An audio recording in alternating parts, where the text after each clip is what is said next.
an East Bay realtor. Many of you already know me, and I'm really happy to be talking to you right now about the local market. First of all, how are you? How are you feeling? It's a crazy time right now. Many of us are feeling isolated, cooped up. I'm an extrovert by nature, so whew, oh boy, this is a challenging time for me. I have been spending a lot of time with my family, as I'm sure many of you have, and there's so many perks to that. But of course, um, there may be a few drawbacks as well. So what I'm here to do today is to give you some data, some information about our local real estate market. There's a lot of information coming out right now. So the world is kind of changing rapidly, day to day. There's new information, new data, um, but it's when you talk about, for example, COVID. Um, there's obvious. It's a global crisis. It's a global pandemic. That's the whole point of pandemics. And so there's data and information at the global level about what's happening across the globe, with the numbers that are rising, or falling in some locations, or at least flattening, deaths and everything. There's kind of the worldwide numbers. There's also, looking at a little bit more at nations individually. What's going on here in America? What is the U.S. facing as far as the number of cases, the number of recoveries, the number of deaths, how many supplies and resources we have to deal with these increasing numbers. And then we also kind of have information coming at us from the state level, what's going on across the state, across California. And of course, here in the Bay Area, there's 6 counties that kind of led the charge on sheltering in place. Yay, us. We're not perfect here by any means, but I think that we acted quickly, and it seems to be making a bit of a difference, which is fantastic. So that regional data for us here in the Bay Area is more important, or maybe more relevant to us than what's going on globally, and is also going to be different than what's going on globally. And just overall picture, what's happening here is not what's happening in Spain or Italy.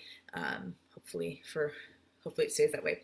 And then, of course, even, coming down further from that, there's the county level, of what's happening specifically in Alameda County with COVID. And the more, zoned in you get, the more relevant that data may be to you and your family and the decisions that you're going to make. So I wanted to talk about real estate from a similar perspective. There's obviously a global real estate market. There is a community around the world that talks about real estate. You are looking at, what are the trends happening across the globe? Those are kind of important to know, but more on a macro level. It may not actually impact you. And then, looking more at the US, what's going on here, that's going to be a whole lot more relevant to you. What's going on in the state of California, even in the best of times and the worst of times, California is a whole other beast. Usually our housing market moves at a different pace, usually a faster pace than the rest of the world. And leading the charge within California is the Bay Area. Our local real estate market here is very different from most of the nation. And then, within our local Bay Area communities, there is the East Bay and our own neck of the woods here. And what's going on here is different than what's happening in San Francisco or Santa Clara or Sonoma. So what I wanted to do is to take a moment to give you information about what's happening here in your community, in your backyard right now. So I serve the East Bay, primarily Oakland, Berkeley, and the local communities like Piedmont, Emeryville, Alameda. That's what I provide service for, and that's the data that I have to share with you today. So let's talk about what's going on here. Obviously, it's been a crazy time. Housing is an important thing in many people's lives, but may not necessarily be the most important thing right now. So it's affecting people in different ways. What has been happening since COVID was really kind of it's been around since late December in China, but I'd say that a lot of people agree that the 12th of March was kind of a tipping point in the way COVID has been presented to the US and how it's kind of stood out in our minds here. So what's been happening in the market since since the 12th of March? Are people still buying and selling homes? Can they see homes? We'll talk about all of that. But I think the first thing that I want to really discuss before we get into kind of data is this crisis, this economic crisis. It's clearly not just a healthcare crisis anymore. It's economic. It's got far-reaching consequences. But the economic crisis was really it was caused by a healthcare crisis. It wasn't caused by housing in general, right? It's not like 2008 when we had really poorly secured mortgages floating around there that really led to the collapse of the system in a way. The housing market was doing okay, doing pretty well actually prior to the healthcare crisis. There have been changes in the pacing of the way things are done, but from kind of a macro level, it was still doing pretty well. We have in the Bay Area a housing shortage just in general at the best of times without any healthcare crises, whatever. We have not enough homes for the people that want to live here, and that leads to our values going up. It's been the name of the game for a long time now that there are far more buyers than there are sellers, and so the homes that come on the market, one home may have 5, 6, 7 plus buyers that come together and bid up the price because they all want it, and there's not very many alternatives. So right now across the nation, I think the last estimate I saw was about a 4.5 million unit housing shortage. That's the basics of supply and demand are that there's not a lot of supply in our area. Even across the nation, really, in general, there's not a whole lot of supply. And there's continued demand. When you talk about what humans essentially need, food and shelter, those are like the two really basic human necessities. We need food and shelter. Obviously, we need clothing, we need jobs, we need so many things, but those are two things that just don't go away. So if people want to be in the Bay Area, they have to live in a home. They may rent, of course, but that's a whole other ball of wax that we're not going to get into right now. But you have to live somewhere, and somebody has to own that rental. So there's still always a need for housing. And that need isn't particularly going away anytime soon.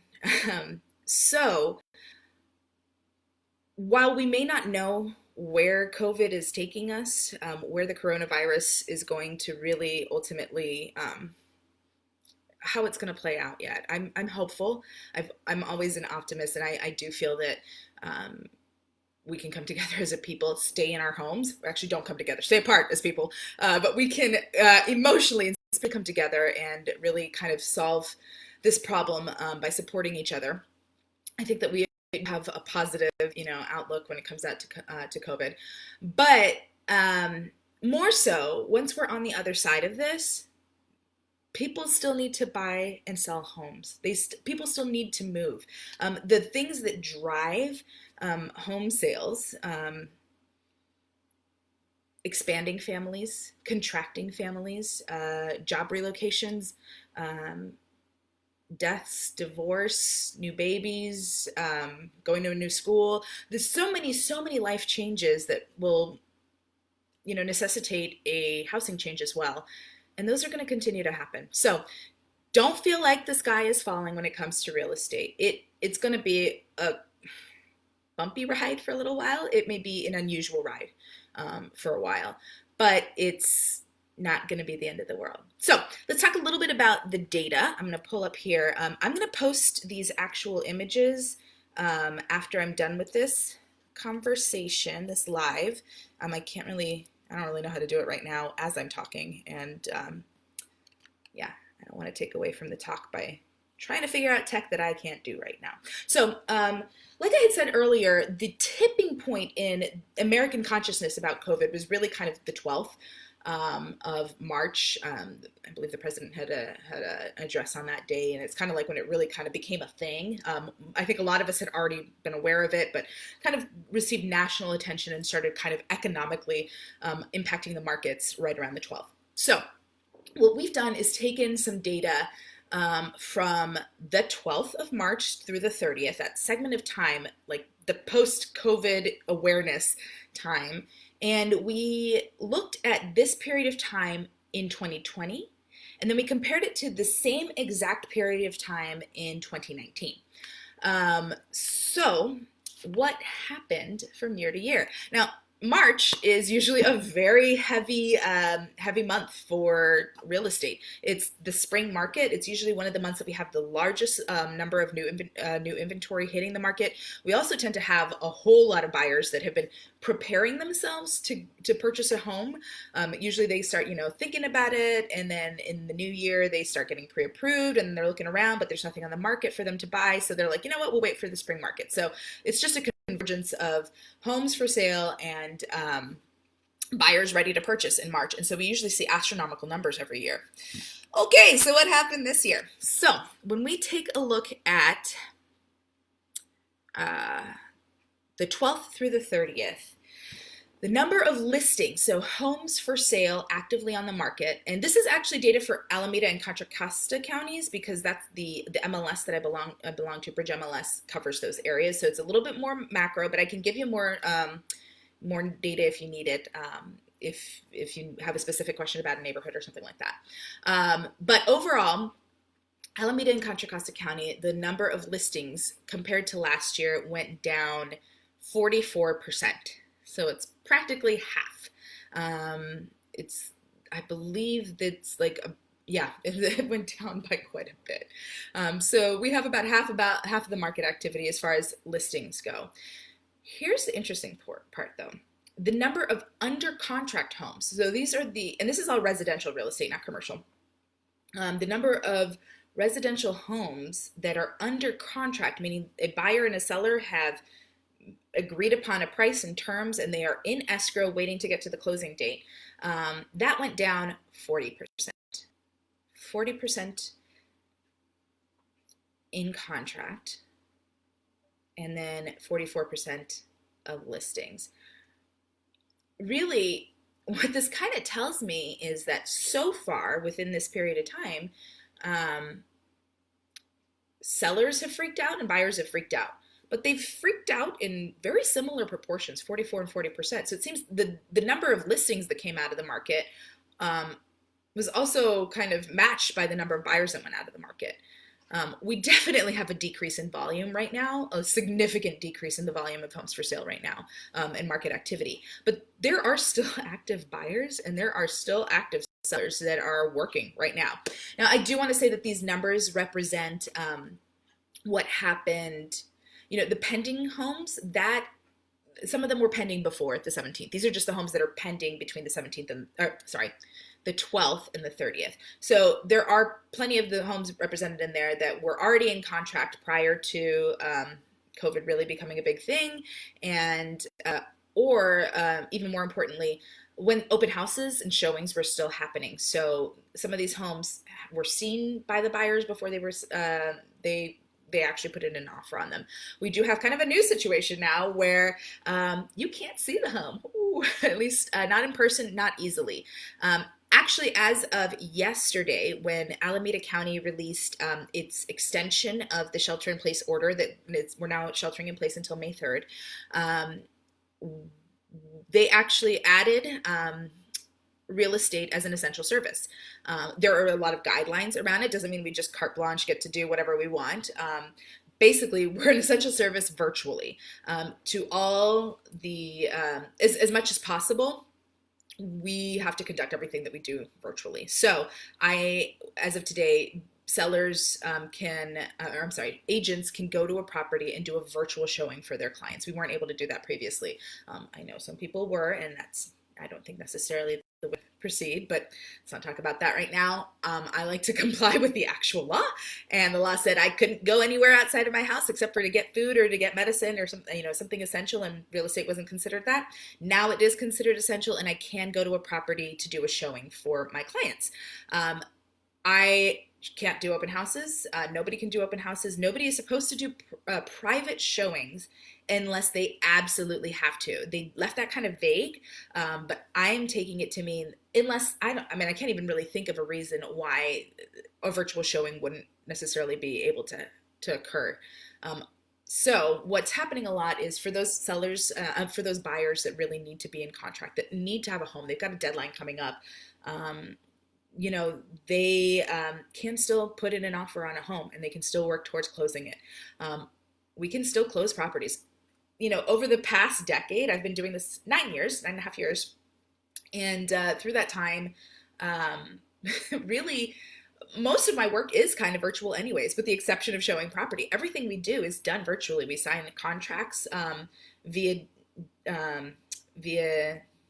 DocuSign. We review disclosures via Disclosure.io. There's so many different aspects of what we do that's virtual. It's not uncommon for me to have my first initial meeting with sellers or buyers virtually. And so not too much has changed. We used to show homes in person, and that's the aspect of it that has changed. But aside from that, the lending portion of things is virtual for the most part anyways. Even signing the final documents can be done in various virtual ways, and notaries are allowed to go to homes to get signatures as well, as long as certain things are followed. So it's not actually too different, with the exception that you can't see the home, which I know seems like, well, isn't that kind of the whole point of real estate? Anyways, so if you are in one of those groups, for the most part, I'd say people want to know, should I buy, should I sell right now? There's activity on both sides of the market. And I think that if you are in an urgent situation where you do need to buy or sell, let's talk about your specific situation. So much can be dependent on a lot of things. It's difficult to prepare homes for sale in the way that we normally used to. You can't really get a stager in there and get a handyman and do all the things to prep the property. So that's a little bit different. But that said, none of the homes are being prepared in the same way that they used to be. We're all kind of scaled back to bare bones preparations. So you're not necessarily going to be standing out for being underprepared. I think a lot of homes are going to be in that way. So if that's your case, let's talk about how we can make that work for you. And if you urgently need to buy, there's I think there's even actually more solutions there for virtual showings, and making sure that you are protected, structuring contracts in a way that give you protection around anything that might change related to COVID. There's actually a lot of new language in our contracts or addenda that we can add in that provides for protection for if something happens unforeseen and out of your control. As long as you're moving forward in good faith, there's a lot of things that we can kind of build in to protect you as a buyer. So if you are thinking about buying or selling now, let me know. Let's talk right away about how to strategize, how to come up with a plan that works for you. If your plans are a little bit further out, if you're looking more at the end of the year, I don't know how long this is going to last. I think my personal prediction is that we're going to be doing shelter in place multiple times over the next year and a half.